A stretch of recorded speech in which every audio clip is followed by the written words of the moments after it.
Have you ever wondered if coaching really works? Or have you ever thought about or considered even getting a coach? Have you ever thought about what that coach actually does? And have you ever stopped to think, what is the big deal with people that get a coach? Well, if you've ever asked yourself any one of those questions, then this episode is specially dedicated to you. Dear ProFAITHsional, this is a podcast to share God's favor over your work life while I offer you a professional favor. Although faith without works is dead, sometimes we do our job and our work without faith. So my wish is to inspire, motivate, encourage us to grow our faith in the midst of our work environment. So thanks for listening. So a coach really is defined as a person who trains. And typically we think of coaching, we think of athletes and we think of sports.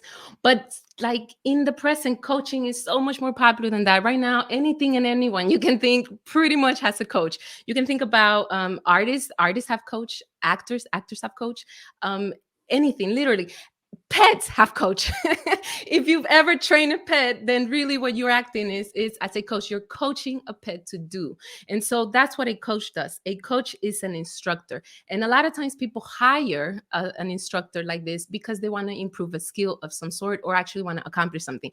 So in this podcast episode, what we're going to be talking about is really the impact of coaching on your work life. And what does that kind of translate maybe in your search or in your career search? And for that, I'm really excited because I have a very interesting guest, actually a friend. And really the reason why this is a fascinating conversation, because number one, this person plays sports. So this person can talk to us about their experience and their relationship with the coach through playing sports, right? And second, this person, I had the privilege, and actually I had the opportunity of helping them through their job search process. So I got to coach this person.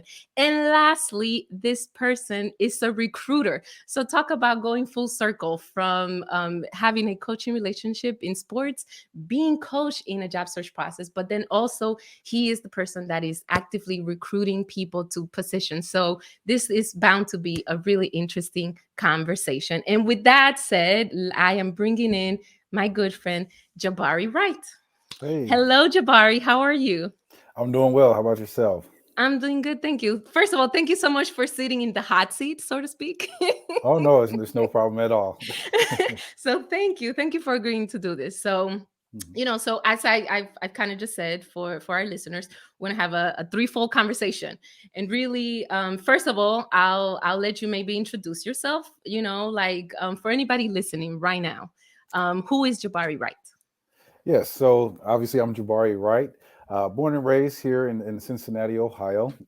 Currently working as a senior technical manager, recruitment manager, excuse me, at Procter and Gamble. Been with the company about 2 years. Also serve in the community with Forever Kings as an impact coordinator for our senior highs, and also serve in ministry at my church at City Gate. Wow, so that's a very full plate, and you wear a lot of different Yes. hats. So very interesting things, and I think we're going to unpack a little bit of all of that. So but the very first thing I want to start off is, one of the things that I came to find out through kind of just getting through know you and kind of working in ministry is that throughout your college career, and I think high school too, you actually played basketball. Yes, I had an So opportunity to play yeah. collegiate basketball at Kentucky State University, where I was a walk-on, and then also prior to college, played high school basketball and football. Oh, so football too. Okay, yeah, there you go. So, okay, I have to say for anybody listening and watching, I know nothing about sports. So this conversation, we can. I am like sports illiterate. The I got you most. covered. Thank you. You're the man.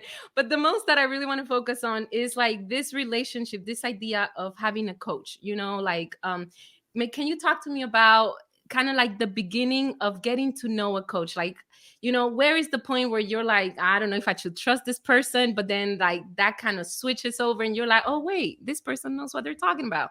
Like, can you put yourself back a couple years and talk to me about that? Absolutely.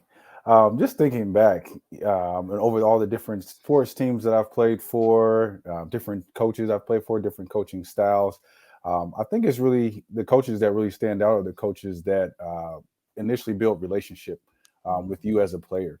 I think that's very key and important, and also feeling that you are a part of the team. Some people on the team have different skill sets, different skill levels, but having a coach that is able to adapt to each player, understanding, what gets them going, what pulls them away. But the coaches that really stand out and what really you find to be the best coaches are the ones that make that initial contact with you, try to get to know you, try to Mhm. have small conversations with you throughout practice. Those are the coaches that kind of stand out, and yeah. So you said some like very good, like very keywords. You said relationship, you said adapt, but then you also said that get to know you, right? Like, so what sort of things would your coaches do to get to know you? Again, I know one of the privileges we've had when I was playing travel basketball. My head coach, Coach Ron, was actually a mentor as well, but I would say is the epitome of a coach. And I would say during the road trips, he would just ask us questions, general Mm, questions about how's school going, how's life. Of course, hey, you got a girlfriend, and then start to take the conversation from there mm, in terms of uh, helping us in terms of our, at that time, adolescent minds and what we were thinking, what was on our mind, not understanding, what was to come in the years ahead. But really just asking questions, listening to us. I think that's very important as mm. well, because that's, how he was able to connect to us at that point. And then obviously someone that has gone through that experience that you're currently going through helps as well, because they, have that foresight of, what to expect. Wow. So you said someone that then the person would ask you questions. So it sounds to me that this person, what made them really, really stand out is that you said that he was like a coach of coach, like the one that really sticks out to you the most. But something that you said that really resonated is when you said that it's really the person taking an interest beyond the sport. So not just in what you're playing, but it's the interest of your life outside of that. Does that sound? Yes, And absolutely. then the other thing you said was that like someone that is going through or has gone through what you're going through. So why was that important for you to like why did that like kind of stand out to you? The reason why it stood out is because as often as we think, especially as males, we think we know everything, right? Or we think we've gained some level of mastery, but we can always be taught something. And Ooh. for someone to have, played collegiate basketball at the Division 1 level, and has prior coaching experience, and has been a player, all those experiences, you really, when they start talking and they start speaking, you really start to realize, okay, this person knows what they're talking about, or that makes Yeah. sense. And maybe I do, need to listen more and, not think that I have everything, under control. Okay, I like that. So in a coaching relationship in sports, in a coaching relationship, it's realizing that moment where you're like, this person has done it, they've experienced this, and so there's like a little bit of empathy there that you're like, oh man, they understand this, like they've gone through this, so that kind of really opens the gate for more trust. Absolutely. Now, what would you say made you not trust? If there's a coach that you're like, man, you don't have to name them, don't name them. But if you're like, if you think back, you're like, oh man, this coach was just horrible because X, Y, and Z. I would say that again, the relationship piece, not Mm, truly knowing who I am as a person, and more so kind of having that authoritative type of mindset when it comes to coaching. Like, you just do this and you listen to me because I'm the coach. mm, Not really willing to receive feedback, and not to say again, I'm thinking of my adolescent years. Not to say that again, I maybe thought I knew everything, but more so just feeling heard. You want to be oh, feeling heard. You want to feel a part of the process. You want to have input as well.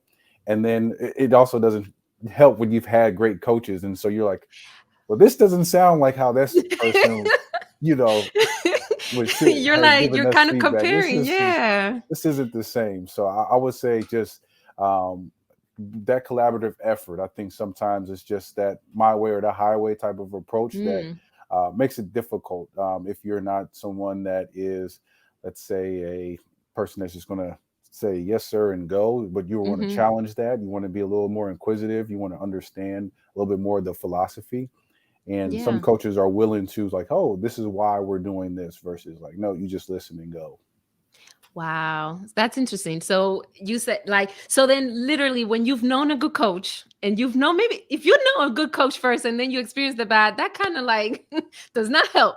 Yeah. But it really sounds like when the coach is open to listening, that was my takeaway. When the coach is open to listening and there's a dialogue, then that really makes for a better coach. And the one that didn't listen was the one that didn't make for such a great coach. Yeah. Wow. So that's pretty interesting. Now, so going from sports now to, let's say, our professional lives, Hmm. the sport of life, Yeah. right? Because in life, we play. So now in the sport, in the race of our career, not career, right? If we talk about coaching now, first of all, I had the opportunity to work with you, and Hmm. then in the task of, we put together your resume, and then I'm not going to tell you, the listener, the viewer, kind of, I'm going to save this for the end, but my methodology, or kind of like why I do it a certain way, but there is a certain way that I choose to do it. Now, you having gone through the experience, first of all, let me ask you this: when was the moment that you're like, you know what, I need help? The moment came for me when I was thinking about the experience that I had, achievements that I've had in my career, being able to convey that through a resume in a short and sweet version without, carrying over the multiple pages, or really doing a better job of just bragging on myself, if you will. I Hmm. think just naturally, with the way my personality is wired, it's kind of hard to, you know, really highlight yourself or make Yeah. yourself really stand out. And so I got to the point where I was like, I think it's time for me to, kind of step into that, world, if you will, of like, hey, Yeah. let's talk about your achievements. Let's talk about some of your successes, and having it done in a way that really helps me stand out as a candidate.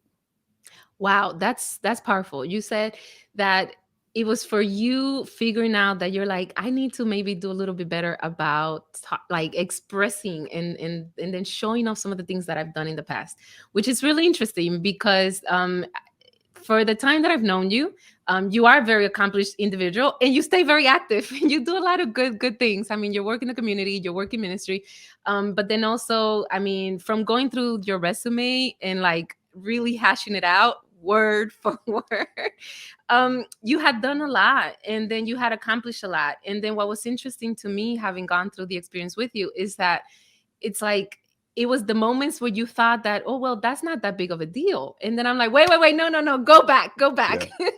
Now, can you talk to me about, like, how much of a, do you say, how much of a struggle, how much did you feel like there was tension of like me pulling things out from you? Honestly, you did an excellent job of, asking the right questions. And more so for me, I think I didn't, again, fully think through what all my achievements were. Or again, as you mentioned, it was like, hey, wait, that is a big deal. That is, Mhm. if only a certain amount of people in your company have done that, you definitely want to celebrate that. You definitely want to highlight that. And I think Mhm. for me, just having, you there will, help me to feel reassured, about some of those achievements, as well as, um, again, providing me confidence in knowing that, okay, there's more that can be told. And that created an opportunity for me to, share more about my role, share more about what, I have done, just to see if there's more, achievements that were there that, I did not think would be, worthy of to be on the resume. Yeah, I think I've done it several times, and it's so funny you say that because I find that that's the one thing people always get stuck on. Everybody's like, "Oh no, that was nothing," or like, "No, no, like I didn't do," and I'm like, "Wait a minute, no, stop it!" Like, making the person realize that to you it might seem like it was something insignificant, but in reality, it was something that really speaks to you as an individual and your contribution to an organization, to what you do. So I thought that was like, it's one of the things that I'm always surprised that I'm like, it's a confirmation every time that that's the one thing that people kind of struggle with a lot the most. So, Yeah. so to me, it's always fascinating to do that. Hmm. Now, you were job searching before we did the resume. Is Yes. that correct? Yes, So ma'am. what was that like before we actually like had our time to work through that? So one of the things, and where you helped the most was where I was looking to go with my career. I know Mm, had at that time about 7 years in a particular industry in recruitment, and really specialized in IT mm, recruitment. However, understanding that some of the skill sets that I had built over the years in recruitment was translatable into different industries and into different types of jobs, and being able to um, take a look at some job descriptions, I really felt pigeonholed because mhm. of my lack of knowledge of like, Yeah. okay, maybe this skill set would work in this industry, or we can, not, I'm not sure the right word to say, but like, this experience, we can spin it because you're doing this particular function and role. However, it looks different in this type of industry, or it looks different in this company. And so when I was just kind of hitting that wall on my own search of like, I'm only finding that if I look through this job description, I can only do recruitment jobs. And it was like, no, Yeah. you actually can do several different jobs because if you have this recruitment background and experience. So, Yeah. yeah, That's really interesting. You said a key word, and it's a word that a lot of people, it goes back to the heart of how do I really show myself for what's next? Or how do I really project myself for ultimately the position that I want? And the word that you said is translatable, transferable skills, right? How does what I've done in this position, how can I translate that into this other position that I'm interested? And a lot of times I find that people have a really hard time, like an extremely hard time, yeah, kind of like closing that gap. And so that's the essentially, especially when you're like trying to transition, or you're like, man, I need a change. Which, if you are like, okay, in this moment in time, the great resignation, it's going on. So everybody after the pandemic, I think, like had like a aha moment of like, wait a minute, like reevaluated life. And so I think a lot hmm, of people find themselves kind of evaluating, is this what I want to do? Is this the place that I want to do it? Are these the people that I want to do it with? And so a lot of people are maybe like trying to figure that out. But I yeah, feel that the challenge is, how can people take just that? How can they take the previous experience and translate it into kind of like the experience that they want to go into? And so that is the number one thing that really, writing the resume, that's really what it's about. And I cannot like stress that enough when I talk to people. And then really for the person to feel like, oh wait, like I have value, like I add value to anything that I do. yeah. So thank you for mentioning that. Now, what about afterwards? Like after we got done with it, what do you think was like the biggest like shift? After having like, you had your fresh resume in hand, you're like, man, I just went through this grueling experience. Like I had someone call me like I'm sorry to use this term, but I had someone once call me the resume Nazi.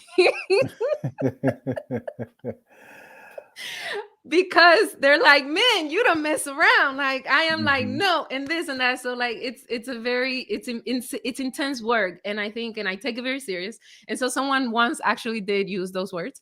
But after having gone through that grueling experience, right? Like that tension of like, no, no, no, no, wait, this is important. No, no, no, I didn't know. Like us going back and forth. hmm. What would you say was the biggest shift after all of that, like going into now like actually searching and applying with this new piece of work in your hands? Yeah, I think the biggest thing that stood out for me was the confidence that I had, Mm, both for myself and what I've achieved, and like knowing that, oh, I've done some things, I've yeah. accomplished some things, and so with that confidence, you start applying for jobs that maybe you were a little hesitant on before, but you like, now I know that my resume is strong, and this experience that's on here, I'm able to not only just think about it, but like now in the way it's worded, the way I'm able to Mm, present this information, I have confidence in that because, of course, I've done it, but now I'm doing it in a way that I think is, again, going to be respectable mhm. in various different industries, companies, and things of that nature. So overall, the confidence, I think, for me went Wow. up the most.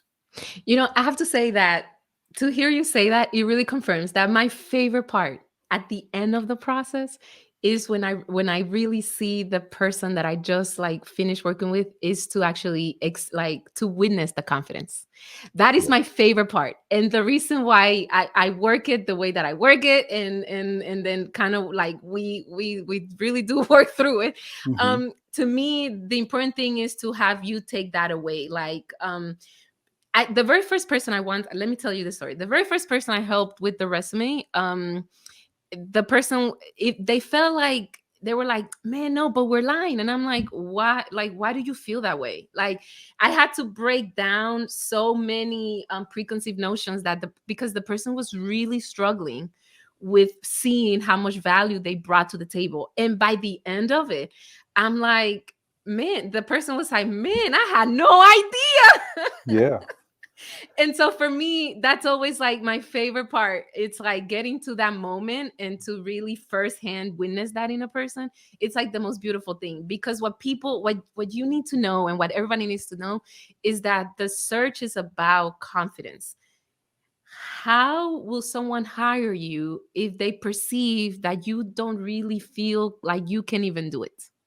Hmm. And so the most important thing, and I hope that anybody who's listening and watching realize that, like, that is the most important thing, that you have to own it, and it's whatever it takes for you to get to that point. And I feel like that's the where a coach can really step in, right? If you can build a relationship with a person, and that person can, number one, can listen to you, can get to know you, right? Kind of like going back to your sports experience, like kind of get to know you in and out of your experience.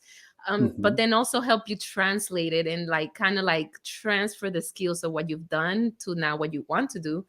And lastly, how can they really ultimately help you be the most confident candidate you can be? I think if a person can help you do that, man, they did a good, I mean, they did what they were supposed to do. Like, they Yes, I really would are agree onto 100%. something. So like, I think for me, and maybe I'll share it at this point, but for me, one of the ways that I don't do the resume for you, did I do it for you? No, no, you didn't. Again, So what was that process? it was definitely a partnership. Mm, You, in just thinking about the coaching analogy, I mean, you truly listen to, what I was, sharing in terms of my career, my experiences, um, what I wanted to highlight, what the importance was, and we would essentially from there we would work together to craft, mhm, let's say the bullet points, or uh, yeah. what word really describes this, or helps that particular action that I did in my career really stand out. Mm, And it truly was a collaborative effort. And, thinking of sports, it was kind of like tennis, right? Like, I yeah. serve, you something, and then you provide me some feedback on that, or I say, oh no, I don't like the way that sounds, Yes. or like, oh, I like this the way this sounds, or maybe we Mhm, just type something out and see what we get, and then start to flush it mm, out. So, yeah. very collaborative effort. I felt empowered. I think that's the best part Mhm, about that process, was I felt empowered. I felt a part of the process versus, you send someone some money and then they just come back with a resume and then you start, yeah. chucking it out. But, truly working in that partnership through that, again, helped me build confidence, as well. Wow. I mean, he is not a paid advertisement. I must say, this is all very much volunteer. He's like volunteering to do this. You said something, and I mean, that's just like a beautiful thing, because you said it's really a truly a collaborative effort. I That's right. I do not write resumes for anybody, and I don't do it.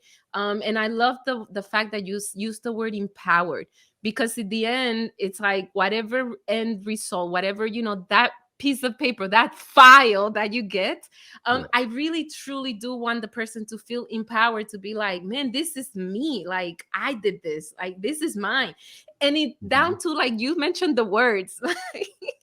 They cannot be my words, because they're not going to hire me. They have to truly feel like they're your words. So my methodology is, when I sit down, when someone's like, man, I need help with resume, I sit down with the person and I say, okay, this is going to take a couple hours, and we don't do it in one sitting, right? I think we scheduled, it was 2 or 3 times. Yeah. I think that's why we agree, and it was a couple of hours. But we kind of just went through detail by detail, and then it was kind of like, well, what do you think about this? No, well, what do you think about this? And in the end, honestly, it's not my words. I always feel like, it's like, well, what did you do? I don't know. You wrote it. You wrote it. Like, I really, to me, it's very important that you walk away feeling like you wrote it, like they're your words, because in the end, you're the one that has to stand by them. You're the one that has to defend them. You're the one that is going to be questioned. And so just think about it, right? If you're in an interview, because that's what the resume is designed to do. The resume is designed to get you the interview. Like, it might get you hired right away, but it's really to get you the interview. And if you get the interview, then like the interview is to get you hired. Okay. So just a little FYI for anybody. But really, the resume, can you imagine a scenario where you wrote something like very fancy and then you're sitting here in front of someone in an interview, and then the other person's like, they sound nothing like this. Yeah.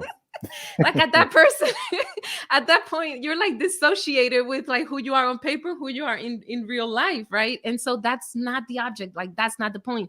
You truly have to feel like you're the same person, both on paper and live, and like breathing and like talking to people. So that is why my methodology is that I like to sit with a candidate. I like to sit with a person, and truly it's a partnership from beginning to end. Down to the like, oh, well, no, I don't like how this looks. Oh, no, how about, and I'm like, yeah. Like, because in the end, you're the one walking around representing yourself. Like, I'm not going to be coming behind you like, no, that's a good resume. Hmm. And so it really, I mean, for you to feel that way, it's like the most beautiful thing. I'm like, oh, okay, yeah, we did it. Yes, yes. So thank you for sharing that. Oh, you're absolutely welcome. And again, thank you for the time that you spent with me on that journey. It was definitely a different experience because when you're an undergraduate, you go through your career counseling services. They get you prepared with your resume, Hmm. and it's very much transactional. That Yes. experience was very transactional, and in fact, they just give you a template to Mhm. use, and then you just fill in the blanks, if you will. So this was much more interactive, much more collaborative. Again, I felt empowered. I felt that, Mm. you know, yes, a resume is kind of like the best version of myself on paper, Yeah. but again, it didn't feel unauthentic. That's awesome. Now, if anybody's wondering if they should get someone to coach them on the job search or writing the resume and putting those things, what would be your recommendation to them? Like, what would you tell them? Like, man, this is why you really go for it. What would you tell them? Oh, I would tell them absolutely take advantage of the opportunity. Hmm. Very similar to like how people always tell you, there's nothing wrong with having a mental health counselor, on standby in case there's something that does come up. Doesn't mean you have to be locked at hit with this person at all times, Yeah. but you never Yeah. just know, like another set of eyes, another perspective. Especially if someone that's doing this professionally, they're seeing all types of different resumes, all different Hmm. types of industries. They've seen and they have expertise on what's working versus what's not working, and also even keeping up with the trends that are happening in resumes, because as someone that reviews resumes, often you also often find that there's different styles that are coming out, becoming more popular. And so staying current, staying relevant, and then again that extra set of eyes to help review, that coaching is always something I would encourage, even if you Hmm. are very good with words. You never know, sometimes you Yeah. may be too fancy, you may be too over the top, right? Your language isn't fitting of maybe the type of Hmm. role that you're going for. So I think that those extra set of eyes and coaching helps. Wow, thank you. That so if you need an extra pair of eyes, then don't hesitate. Reach out to someone, whether it's a friend, whether it's a maybe a former colleague or an existing colleague. But you got to be careful, because I don't know if you want to know everybody to know that you're actually looking for work where you're Yeah. currently working. But a second pair of eyes never hurts, and it actually helps. It's very helpful. Someone to help you look at something objectively and maybe take a step back. But you said something at the beginning of that I thought was great. And you said, just like people, they tell you it's okay to have a therapist. Like, that doesn't mean there's an issue with you. Yeah. It's okay to have so just because you have a coach, that doesn't mean that you're deficient, that there's something wrong with you, that there's so many weaknesses that you have to work through. No, it's just someone that's there to help empower you and to become more confident in whatever it is that you're trying to do. And just because we're talking about resumes, don't think that this does not apply to other parts of life. Like this truly, in sports, obviously, that's not number one. But if there's any skill that you're trying to develop, having a coach really does truly help, because that person can really kind of set you on a path to empower you and to make you feel more confident in whatever it is that you do. So, all right. So, Yes. as promised, we've talked so far about your your experience playing sports and your coach relationships. We talked Hmm. about your experience being coached by me, um, and then the other thing I wanted to touch on is you're a recruiter. Like you recruit, and at the end, I want you to talk about kind of like what your field of study and why you chose that. But before that, your experience as a recruiter, you're actually full circle, right? You yourself have looked for positions, but then you've Hmm. also been in the seat of looking for someone to fill a position.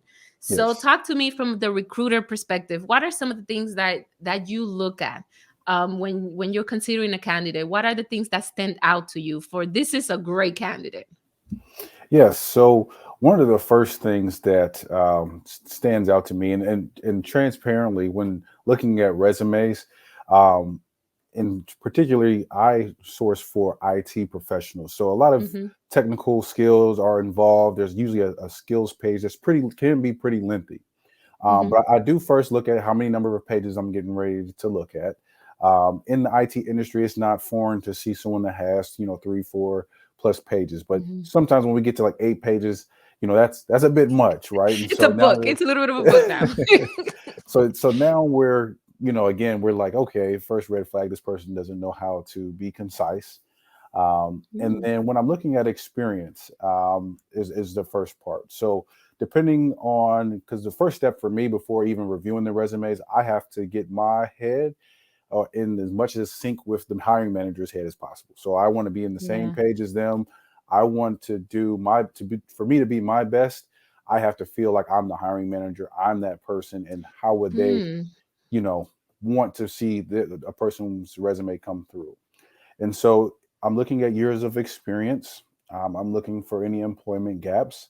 And then also your length at a position, right? So if I'm yeah. seeing that you've been at a company, you've been 5 years, you've been in 5 different companies. So then now I'm wondering, are you a contractor, or, Mhm. what's kind of going on? And so now that's, kind of taking place. But so once I see that, maybe you've got some good, healthy work history, you've been places for several years, maybe even seeing the progression of your career.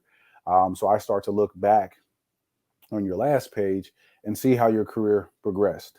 So where you Mm, came from and where you're at, and how that those skills you gained has serviced you on your resume.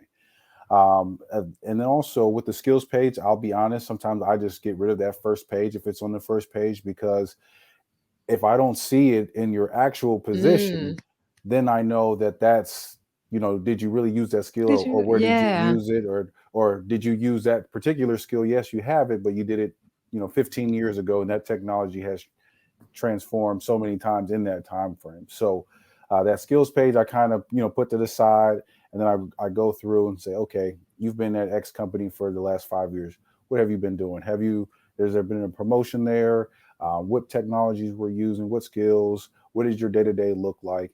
And then how much does that align to, truly what we're looking for, and the position we're looking to fill? Wow. So for you said that for you it's important for you to truly understand what the actual hiring manager, the one who really needs the employee, what they're looking for. Hmm. So and then you something very powerful you said that you try as much as possible to almost like embody that. Like you have to feel like you are that person. At Hmm. least in order for you to really match kind of like to fill that position, which is very interesting because in the recruiting world, right now a lot of people are like, yo, like resumes go through a screening process, and if you don't get past the screening process and the screening software, then that's it, you lost it. um but you're a real person, you're not a machine, and you're looking Correct. at the resumes and you're the one flipping the pages. And then what's really interesting to me is that you said you look for the skills in the experience. You're not looking at just the list of skills. You're looking at, did the person actually demonstrate that skill? Correct. That's so powerful. And so for anybody tuning in, that is like the secret from a recruiter's mouth. Can you please repeat that for anybody that might be going through a search process? Yes, it's great that, if I were running a search and we see that you have all these different skills listed in your skills section, but where you really pique a recruiter's interest, a hiring manager interest, is when we see those skills in the body of your resume underneath X Wow. company, you use X technology to achieve X for that particular project Mm, or whatever that may look like for you in yeah. your industry. But it truly is, again, seeing that skill throughout the resume to say like, oh, you didn't just touch on that, at one point, but you did that in this role and you were in that role for 3 years. So now I know you have 3 years of this experience or 8 years of this experience. And it, Mm, it goes a long way to help you stand out versus other yeah. resumes. Yeah, so that's why that file, that piece of paper is so critical, and it's the experience. Like it's the experience, focusing on how you actually verb, like how do you actually express, how do you really summarize in a concise and intelligent way your past accomplishments and the things that you've done in the past. That's really the key, and that's really where you need to put all the sauce. All the sauce needs to go into that section. Yeah. Now, moving on from past the resume, do you do preliminary, you do the screenings, do you, like, what does the interview process go like for you? Yeah. So once I take a look at a resume and I say, oh, this person, they look good, and let's have a conversation with them. Because, like you said before, sometimes people can put on a great resume, but then when you get them on the phone and we start asking specific questions, now we're starting to figure out, Mm, can you really walk the walk that you've talked, so to speak. yeah. And so, in my initial interview, I personally, as a recruiter, I truly value that you, as a person that is aspiring to join the company, I really want to make sure it's the right fit for you. So I start off by Mm, asking questions more so about, what are you looking for next in your career? Because that's important, right? If you're looking to be a project manager or a program manager, right? And this role is a project manager, and I know based off of my conversation with the hiring manager that, this role is essentially you're going to be in this seat for the rest of your career, and that's not mhm, what you're ultimately looking for.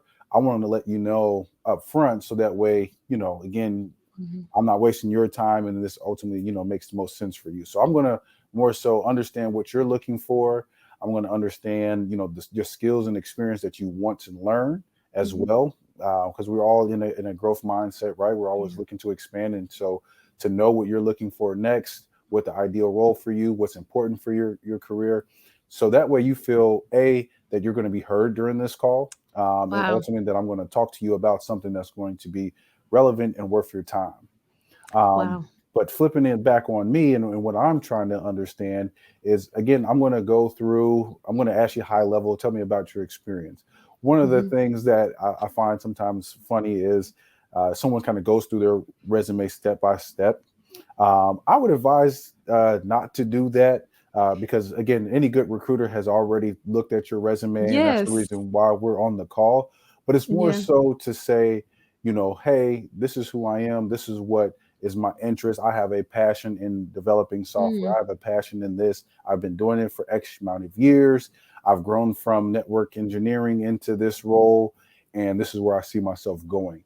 That kind Yeah. of candidate really stands out to me versus, Mhm. kind of, again, taking me through, holding my hand through your resume.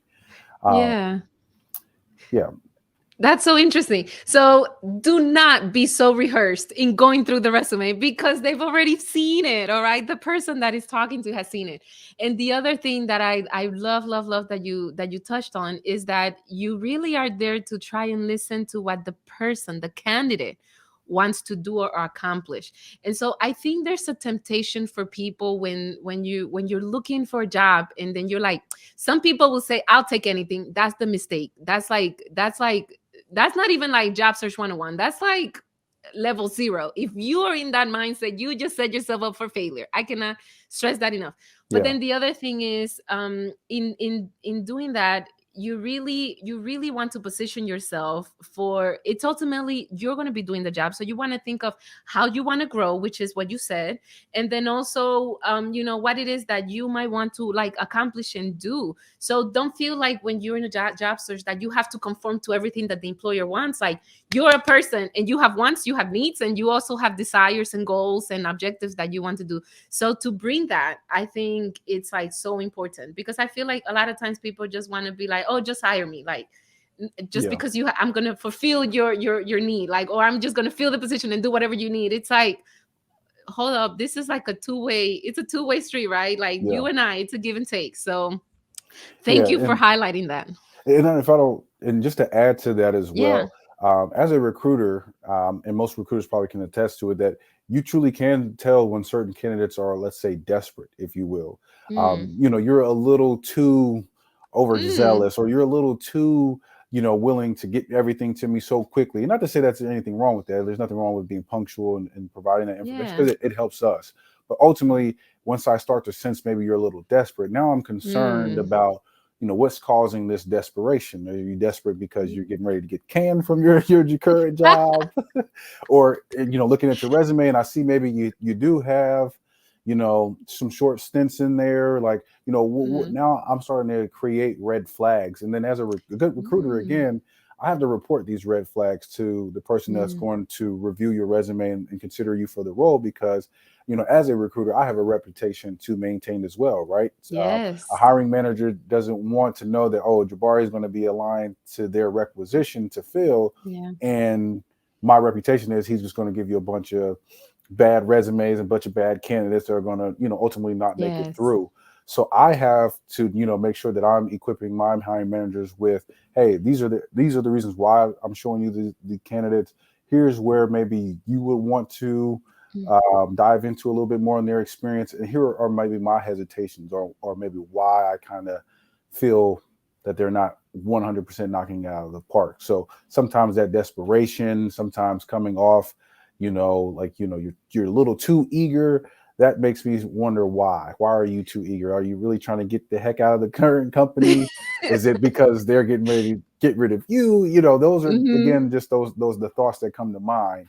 Um, when speaking with candidates. So Yeah, yeah. that's by the way, that's not the way you want to make a recruiter wonder. Like, you want to pique their interest, like you want them to be curious about you, but you don't want them to be wondering in that direction. Okay, so there you have it from a recruiter himself. All right, from a recruiter.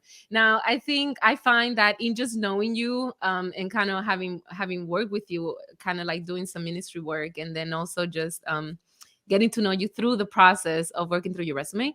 um, you have a very particular skill set, and that is that you have a listening ear, and that you also you really watch out for helping other people kind of get to where they're trying to go, which is like really really special.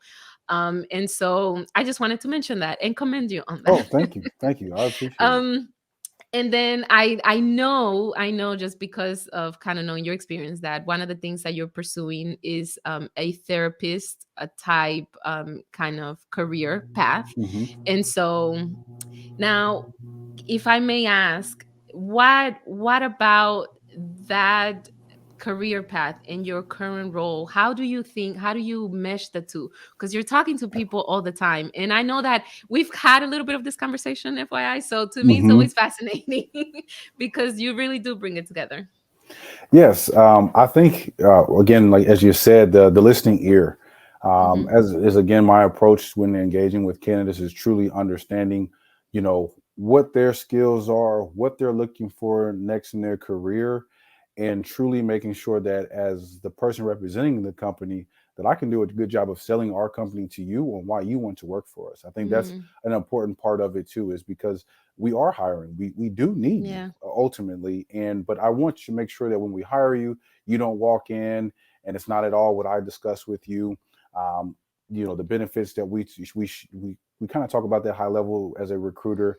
I know I'm a part of HR, but more on the talent acquisition side. But Yeah. ultimately, my role is to again connect with you, build rapport with you to the point to where I can truly be able to make sure that you feel heard, you feel seen, Hmm. and that carries through um, in your journey with the company. And so that mindset, if you will, of Hmm. truly understanding who the person is across from me.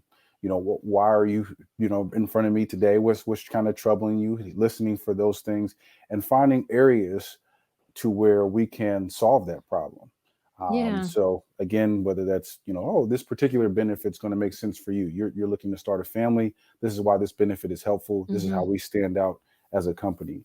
And so building relationships. I was more so prior to joining on the corporate side. I was doing more staffing and services where I spent a lot more time with the candidates.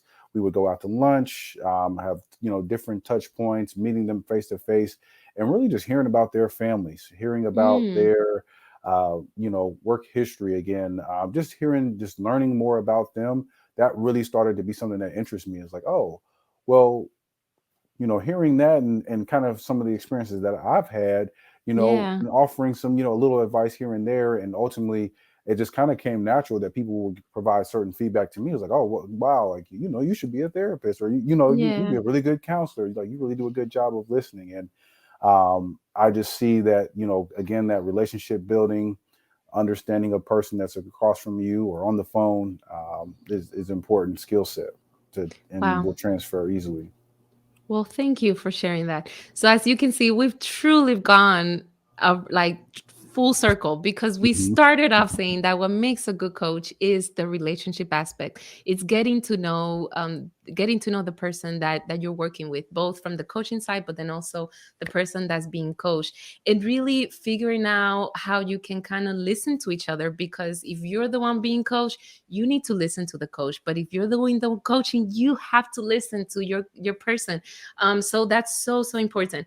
And then going from there, we talked about just your experience in the job search and how, like, really, how can you own your experiences to the point of feeling confident, and how can you really express yourself on paper, on a file? How can you really demonstrate yourself? And if you ever need help with any of that, like, reach out, get someone, because that can really make the difference between a whole lot of unanswered applications to where you can actually get hired faster.